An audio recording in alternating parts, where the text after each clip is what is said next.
di samping terdapat asal lain yang merebut keirasannya ataupun yang hampir sama dengannya. Jadi dalam kedudukan ini, tapi setakat yang kita ketahui bahawasanya hukum hamba tu dia tidak boleh memiliki harta, sebab dia adalah harta kepada tuannya. Tapi cuma dia kata kalau qiyas tu diqiyas kepada binatang, maka adalah satu qiyas yang lemah. Kecuali kalau dia merdeka tu lain lah. Kalau dia merdeka, dia sudah dibebaskan daripada perhambaan, maka dia berhak memiliki harta benda. Satu lagi dinamakan qiyas al-akas.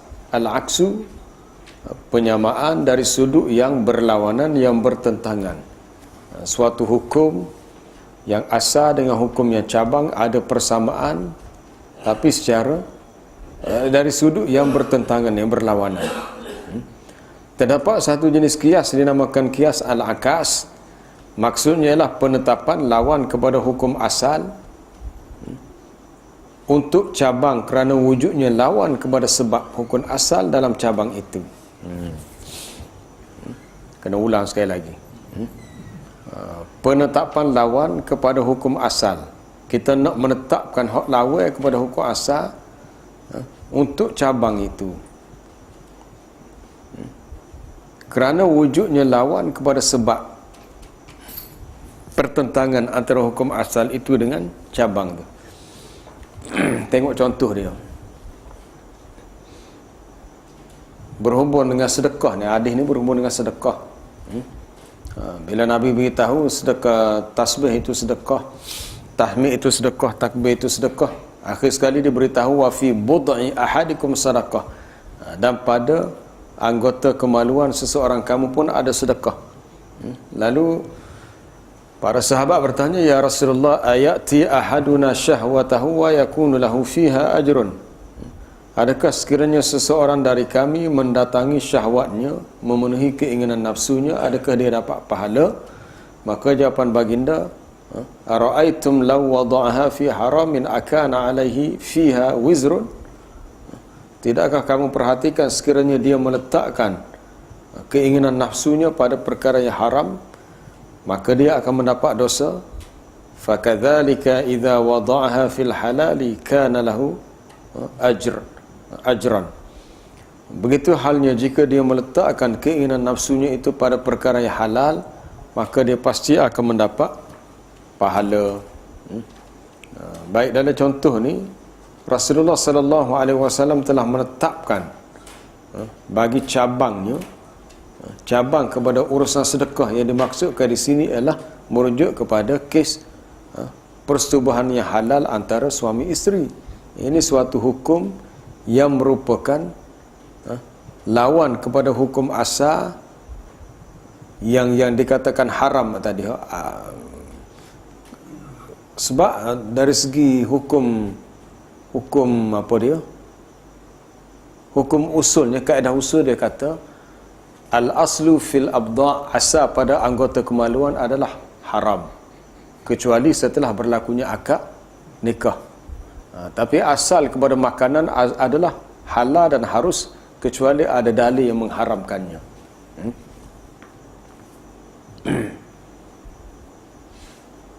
Jadi baginda telah menetapkan pahala bagi cabang. Maksud cabang di sini ialah merujuk kepada persetubuhan yang halal. Sebagaimana baginda juga menetapkan dosa, iaitu merujuk kepada persetubuhan yang haram. Jadi itu yang dikatakan berlawannya itu.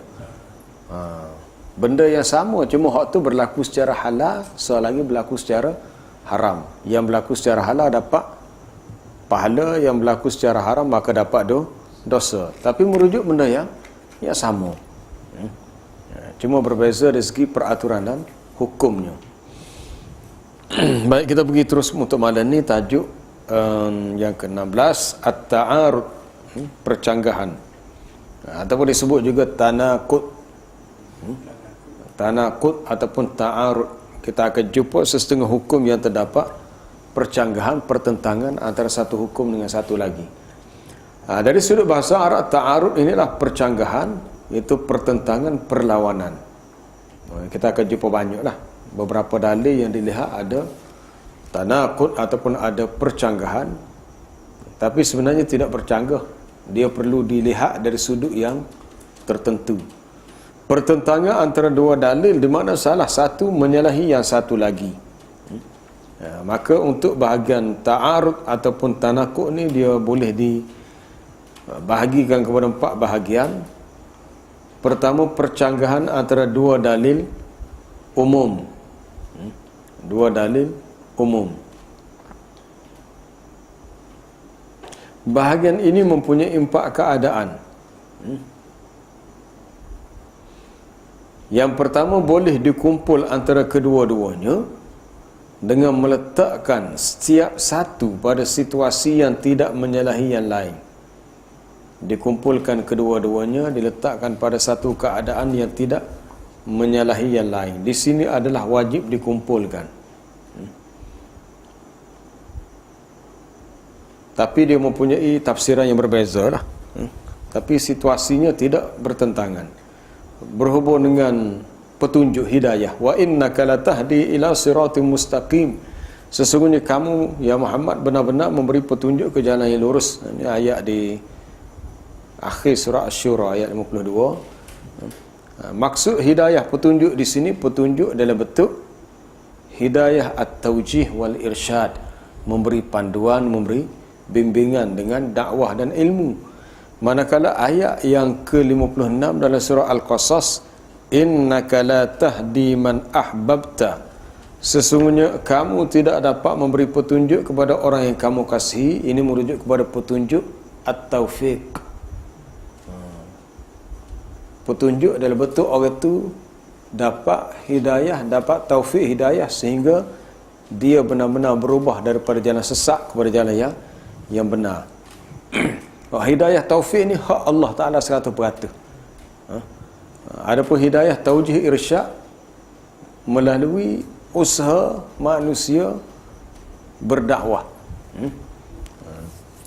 Kedua-dua ayat ni dapat dikumpulkan dengan tafsiran bahawa ayat pertama membawa maksud petunjuk dalam bentuk penerangan. Itu yang dikatakan at-taujih wal irsyad wal idah wal bayan, keterangan, penjelasan terhadap kebenaran. Jadi orang yang sudah sampai kepadanya keterangan tentang hidayah dan kebenaran, makna dikira sudah sampai petunjuk dah lah. Sampai petunjuk dah. Jadi kalau dia tak terima, makna dia belum mendapat hidayah dalam bentuk taufik. Ini dapat dilakukan oleh Rasulullah sallallahu alaihi wasallam. Dan kita pun juga boleh usaha untuk memberi petunjuk dalam bentuk penerangan ini. Daripada tak tahu, bila seseorang itu tahu, makna dia telah mendapat hidayah dah tu. Tapi bila dia boleh buat benda dia tahu, itu hidayah taufik.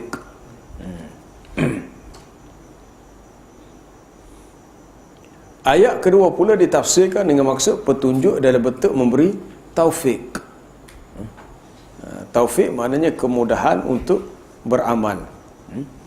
Kita pergi masjid, kita dengar orang mengajar tentang kelebihan bersedekah. Dulu tak tahu, lepas kita dengar kita tahu. Bila kita tahu, makna kita telah mendapat taufik dalam bentuk taujih dan irsyad. Jadi daripada tahu tu timbul keinginan untuk bersedekah. Esok lepas kita bersedekah, ya, kita telah mendapat hidayah dalam bentuk taufik. Taufik tu hak kita nak. Ini hanya pada tangan Allah. Maknanya hanya menjadi milik Allah dan tidak dimiliki oleh Rasulullah sallallahu alaihi wasallam dan orang lain. Sebab ayat dalam surah Al-Qasas ni berhubung dengan kisah pak saudara Nabi Abu Talib yang Nabi sallallahu alaihi wasallam sangat bersungguh-sungguh untuk beri hidayah. Tapi sampai akhir hayat dia tak masuk Islam juga. Lalu turunlah ayat innaka la tahdi man ahbabta walakinallaha yahdi man yasha. Engkau tidak dapat memberi petunjuk kepada sesiapa yang engkau kasihi. Allah Ta'ala yang memberi petunjuk kepada sesiapa yang dia kehendaki. Sama jugalah dengan kita. Kalau kita sayang sama mana kepada anak kita, kita hanya boleh beri petunjuk dalam bentuk penerangan, bentuk penjelasan, bagi ilmu, bagi nasihat. Tapi dia tu tak berubah juga, tak buat juga. Mana itu bukan hak kita dah. Itu hidayah taufik. Itu hidayah taufik, itu bukan hak kita.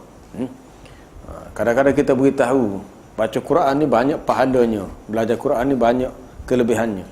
Tapi anak kita tak buat juga. Kita pun susah hati sebab itu bukan dalam bidang kuasa kita. Kita hanya boleh beri penerangan, boleh royak, boleh terang, boleh beritahu gitu gini. Lepas tu orang hak dengar tak ikut, tak buat apa yang dia tahu, maka itu bukan bidang kuasa kita. Yang kedua, sekiranya tidak boleh dikumpulkan, maka secara automatik dalil yang terkemudian memasukkan dalil yang terdahulu apabila dapat dikenal pasti tarikh. Kalau tidak boleh nak kumpulkan antara dua ni, maka kena tengok hak kedua tu telah menghapuskan yang terawal, yang takhir menghapuskan yang takdim. Yang mana diamalkan dalil yang terkemudian sahaja. Contoh yang diberikan berhubung dengan ibadat puasa. Faman tatawwa'a khairan fahuwa khairul lah. Barang siapa yang dengan rela hati mahu mengerjakan kebajikan, maka itulah yang lebih baik baginya. Tetapi berpuasa itu lebih baik bagi kamu. Sebab hukum puasa peringkat awal boleh pilih, nak puasa tak saya puasa. Tapi kalau tak saya puasa, dia kena bayar fidyah. Dalam ayat, kutiba alaikumus siyamu kama kutiba alal ladzina min qablikum la'allakum tattaquna ayyaman ma'dudat faman kana minkum maridan aw ala safarin fa iddatun min ayyamin ukhra wa 'alal ladzina yutiqunahu fidyatun ta'amu miskin. Itu merujuk kepada orang yang dia nak pilih untuk tidak berpuasa, tapi dia kena bayar fidyah. Tapi kalau dia berpuasa, maka itu lebih baik bagi dia. Tapi hukum ni sudah dimasukkan. Dia fidyah ni hanya bagi orang yang sama ada dia sakit ataupun dia bermusafir dan dia ada keuzuran yang tertentu, seperti ibu yang mengandung, yang menyusukan anak. Ayat ini mengandungi pilihan antara beri makan dan puasa. Ini peringkat awal ni. Walaupun orang itu tak sakit, tak bermusafir, kalau dia nak puasa, dia boleh puasa. Kalau dia tak saya puasa, tapi dia kena bayar fidyah, memberi makan. Cuma puasa itu lebih utama. Kemudian datang ayat selepasnya, faman syahida minkumus syahra falyasum. Sesiapa di antara kamu yang hadir, yakni berada di negeri tempat tinggalnya pada bulan itu. Sesiapa di antara kamu yang menyaksikan akan bulan Ramadan, maksudnya ketika masuk Ramadan dia tu masih hidup, dia ada situ tepat. Sebab masuknya Ramadan ni tidak sama. Mungkin kalau kita kata sebelah Thailand puasa dah, kita esok ke bawa puasa. Jadi bagi orang yang berada di tempat yang telah diisytiharkan bermulanya Ramadan, iaitu faman syahidan, sesiapa yang di antara kamu yang menyaksikan akan bulan Ramadan, bukan bulan atas langit, itu bulan atas langit itu al-qamar, maksudnya dia berada pada hari yang sudah bermulanya Ramadan, maka falyasumhu, hendaklah dia berpuasa. Wa man kana maridan aw ala safarin fa iddatun min ayyamin ukhra. Sesiapa yang sakit ataupun dia dalam satu perjalanan, maka dia boleh berbuka, tapi wajib dia ganti dengan hari yang lain. Maksudnya kena qada. Itu bagi orang yang ada keuzuran dengan sebab sakit ataupun dia safar, bermusafir. Jadi ayat ni mengandungi perintah berpuasa secara tunai. Puasa secara tunai ni puasa terus pada hari orang yang berpuasa di bulan Ramadan. Kalau tidak tunai, mana puasa tu diqada atau ditangguhkan pada hari yang lain kalau dia ada keuzuran lah. Adapun puasa terus itu bagi orang yang tidak sakit dan bukan pula bermusafir, ini bukan mengembara. Dan perintah puasa secara qada ataupun ganti bagi orang yang sakit dan bermusafir, mana atas faktor tu.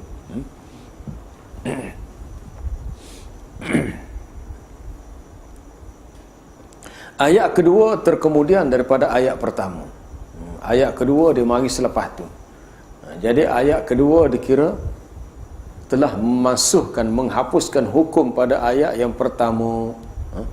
Perkara ini ada dijelaskan dalam hadis Salamah bin Al-Aqwa' yang terdapat dalam Sahih Bukhari dan Muslim. Cuma dia tak sebutlah apa matan hadis tu, berhubung dengan telah dihapuskan hukum dalam ayat pertama dan diganti dengan hukum dalam ayat yang kedua. Kemudian bahagian ketiga, sekiranya tidak dapat dikenal pasti tarikhnya, bila berlaku, maka berpindah kepada tarjih, memilih yang lebih kuat. Jika ada unsur-unsur tarjih, tak tahu mana lebih dahulu, mana kemudian dari segi tarikhnya, cuma dilihat dari segi mana yang lebih kuat, yang lebih kuat dari segi dalilnya. Contohnya hadis berhubung dengan batalnya air sembahyang wuduk kerana menyentuh kemaluan. Man massa dzakarahu, sesiapa yang menyentuh kemaluannya hendaklah dia berwuduk.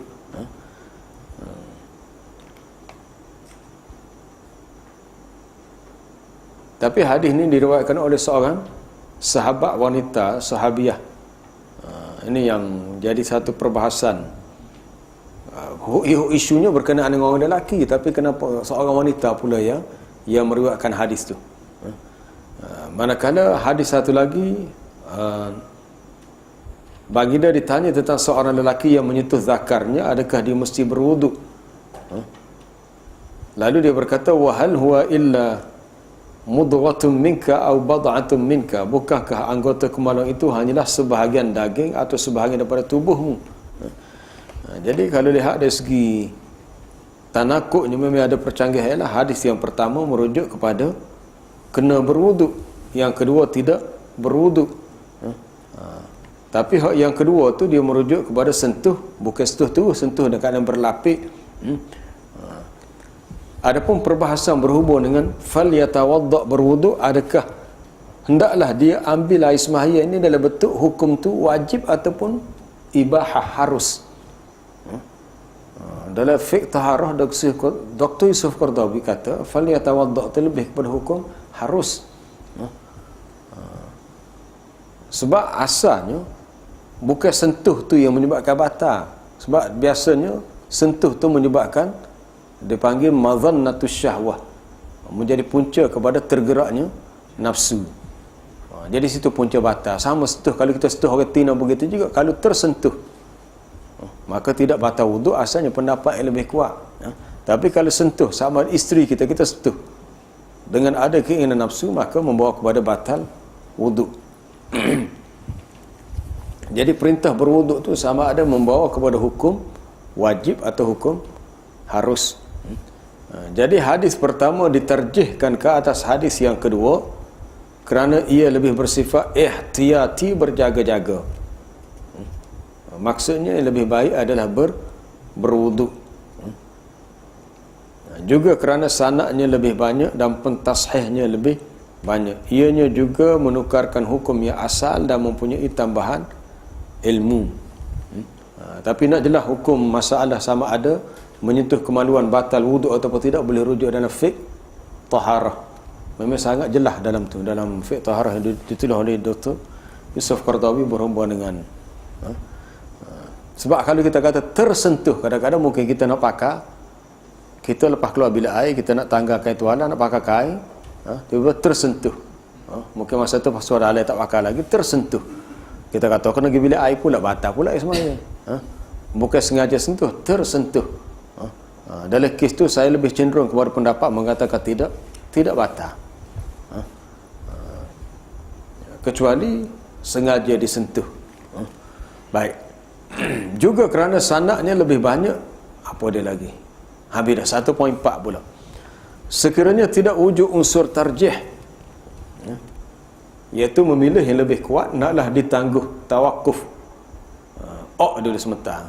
Dulu. Setakat ini tiada contoh yang sesuai untuk keadaan ni. Bahagian ni tak ditemui contoh oleh penulis ni. Kalau tidak wujud unsur untuk kita tarjihkan mana yang lebih kuat atas kemungkinan. Kalau bahagian ketiga tadi macam contoh Aisyah radhiyallahu anha kata sebelum Nabi keluar pergi ke masjid, dia telah qabbala ba'da azwajihi, dia telah mencium sebahagian isterinya. Kemudian dia terus keluar solat dan tidak memperbaharui wuduknya. Ada ulama yang mentakwilkan, dia kata oh mungkin Nabi cium bini dia, cium dalam keadaan berlapik. Itu ihtimal itu andaian. Tapi secara zahirnya biasanya perbuatan cium tu tidak dengan maksud berlapik lah. Itu sentuh kulit betul lah. Jadi hadis tu bagi yang berpendapat bahawa tidak batal kalau sentuh dengan tidak ada keinginan nafsu, maka itulah hadis yang dipegang. Ataupun dia disebut juga dalam hadis bila Nabi semaya malam dalam bilik dia, Aisyah yang tidur pun dia pun lipat kaki.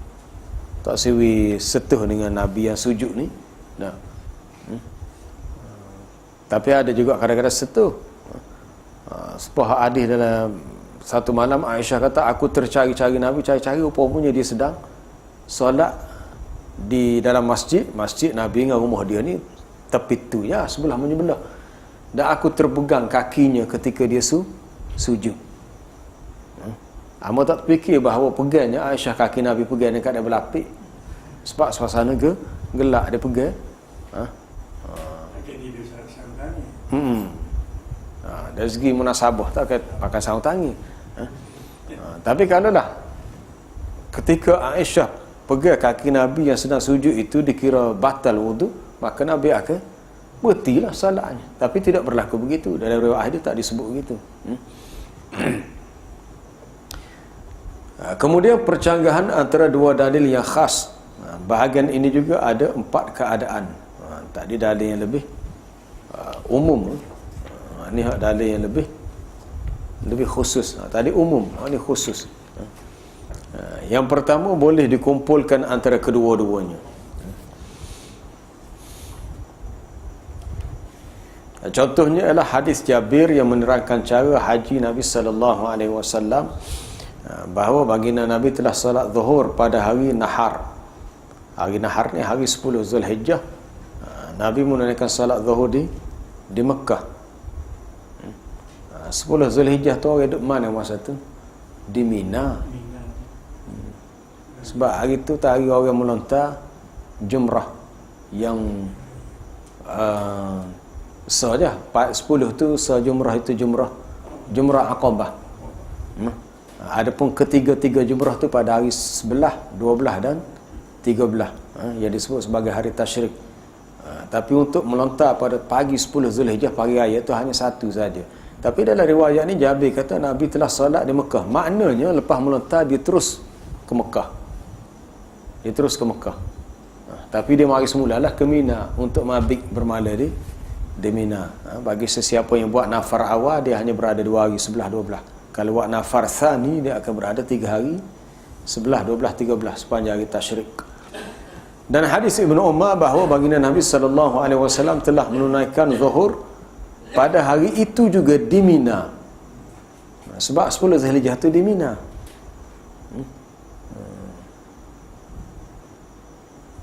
Kalau pergi Mekah dah mungkin nampak lah. Sebab kalau tak pergi Mekah ni tak nampak tu. Sebab kita bertolak pada malam raya daripada Arafah pergi ke Muzdalifah. Malam tu mabit di Muzdalifah, tak tahulah. Kalau dengan tabung haji dia biasa terus, dia tak mabit di Muzdalifah sebab dia tak ada khemah. Tapi kena bayar dam. Dia akan terus pergi ke Mina sebab khemah di Mina. Jadi untuk tidak bermalam di Muzdalifah tu kena bayar dam. Jadi pagi esok lepas subuh semuanya pergi ke Jumrah Aqabah untuk melontar dan boleh bertahallul. Tahallul mana? Tahallul keluar adalah. Jadi bila pergi Mekah untuk tawaf ifadah tu boleh dalam keadaan baju biasa, tidak pakai ihram dah. Cuma pagi 10 Zulhijjah tu ada percanggahan antara riwayat Jabir dengan riwayat Ibnu Umar. Jabir kata Nabi semaya zuhur hari tu Mekah. Maksudnya di Masjidil Haram. Ibnu Umar kata Nabi masih berada di Mina. Macam mana kita nak kumpulkan, nak perhipung dua hadis ni yang menerangkan bahawa Nabi telah menunaikannya di Mekah. Kemudian satu lagi Nabi mengulanginya di Mina sebagai imam kepada para sahabat di situ.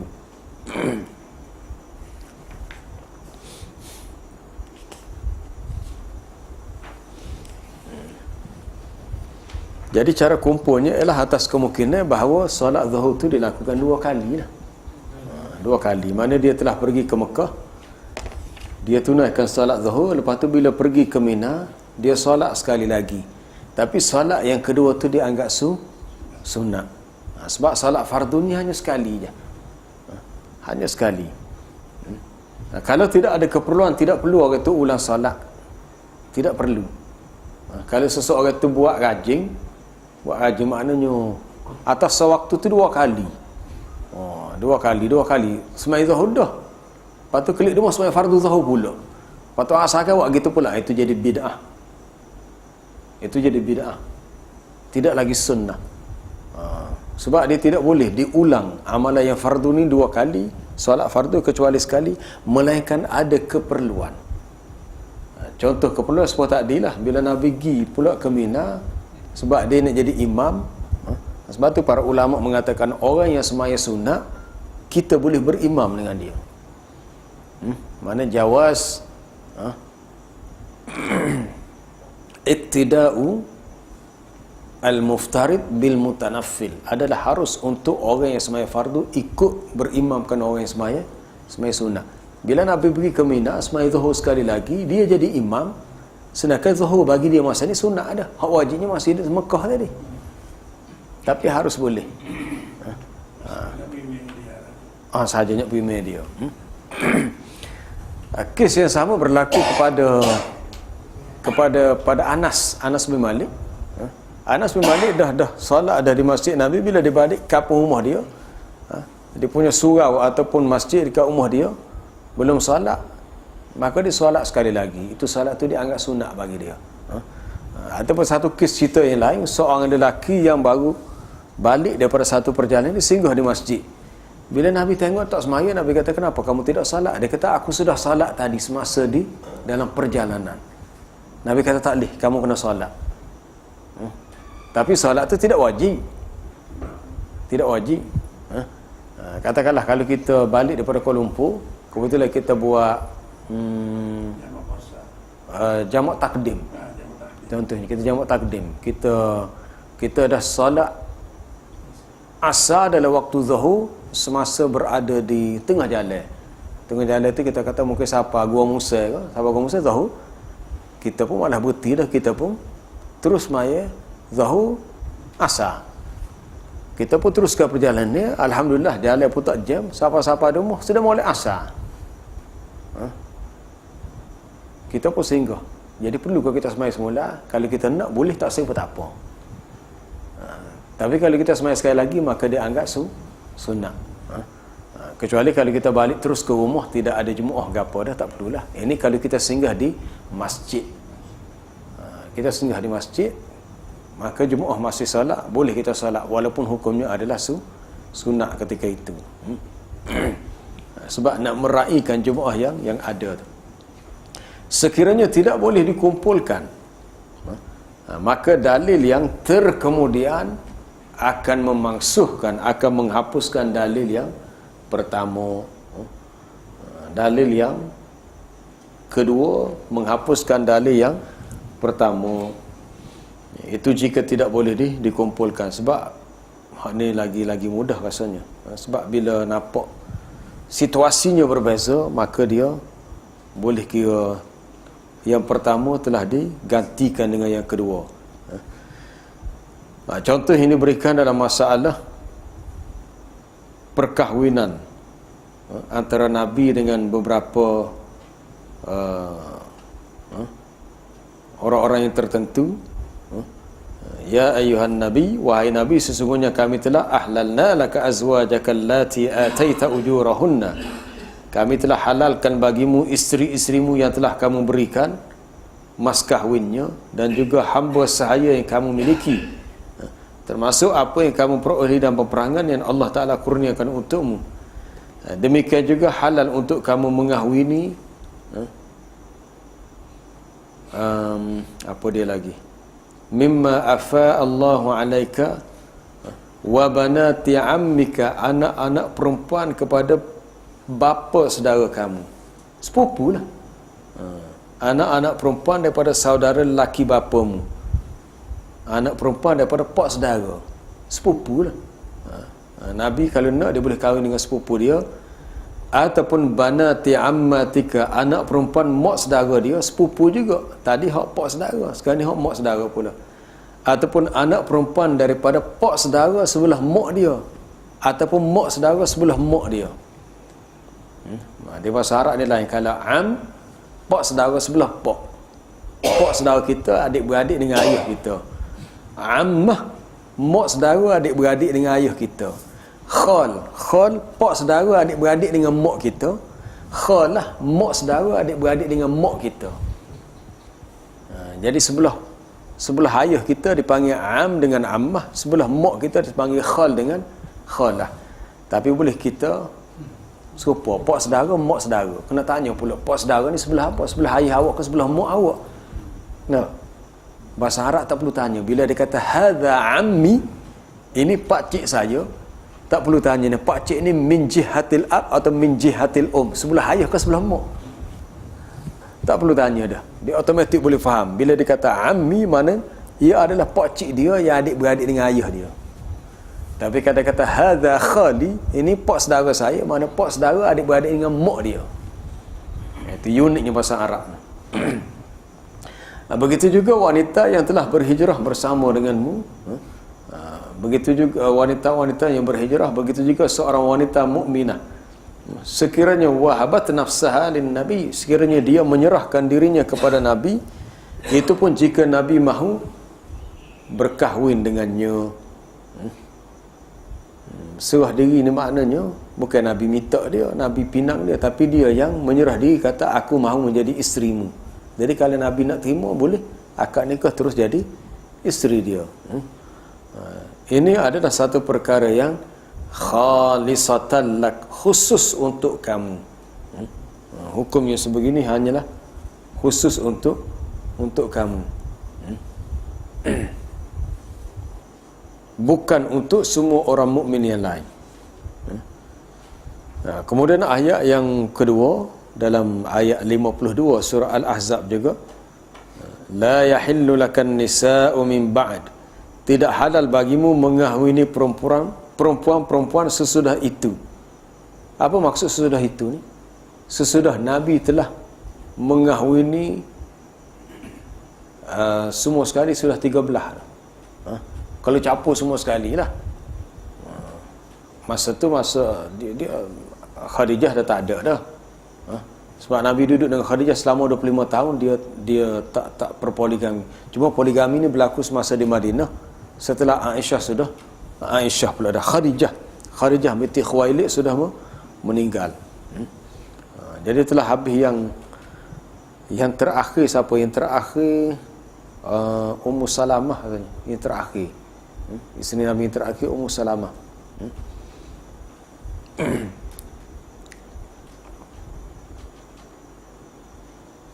Jadi setelah cukup bilangan itu, tidak halal lagi bagi kamu, dan tidak boleh pula kamu menggantikan mereka dengan isteri yang lain. Kalau Nabi rasa dia nak cerah mana-mana, nak ganti orang lain pun tak boleh juga. Walaupun yang nak digantikan itu kecantikannya lebih menarik hatimu, kecuali mana-mana hamba yang sudah kamu miliki. Jadi ayat yang kedua ini telah memansuhkan ayat yang pertama, maknanya tidak boleh lagi berkahwin setelah cukup jumlah yang sudah diketahui itu.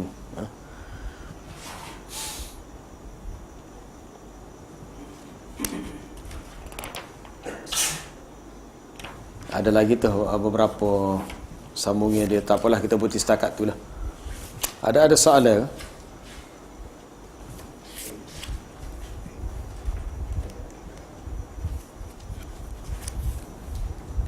Tak banyak dah, ada sedua tajuk lagi lepas ni. Ada soalan?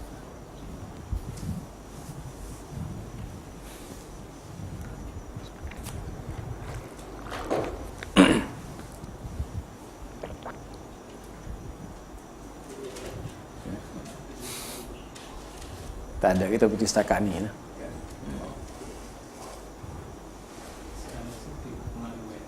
Jadi kalau tersentuh pakai suara betul. Nak betul kedudukan. Dengan betul.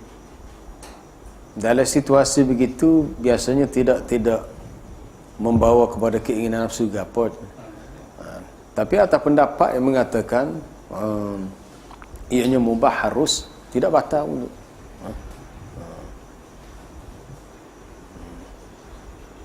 Tidak batal wuduk. Itu ulama berbeza dari sudut memahami faliyatawadda. Adakah huruf itu mubah, istihbab atau membawa kepada wajib.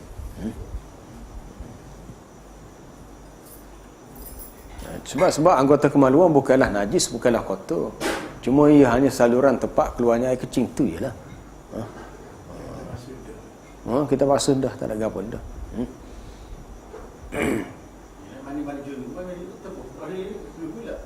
Ya.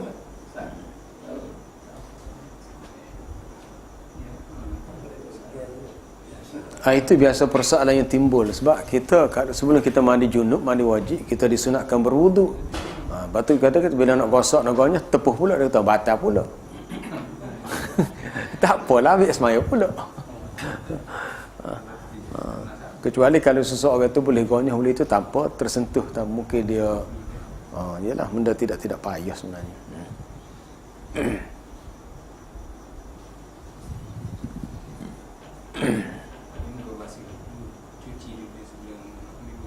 Tu hak betulnya.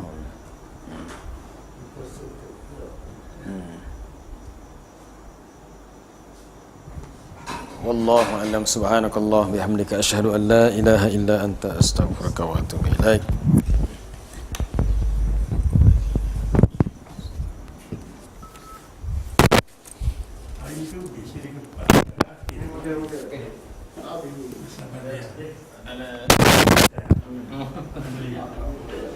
Tahun tak beli akhbar. Saya bersyukur.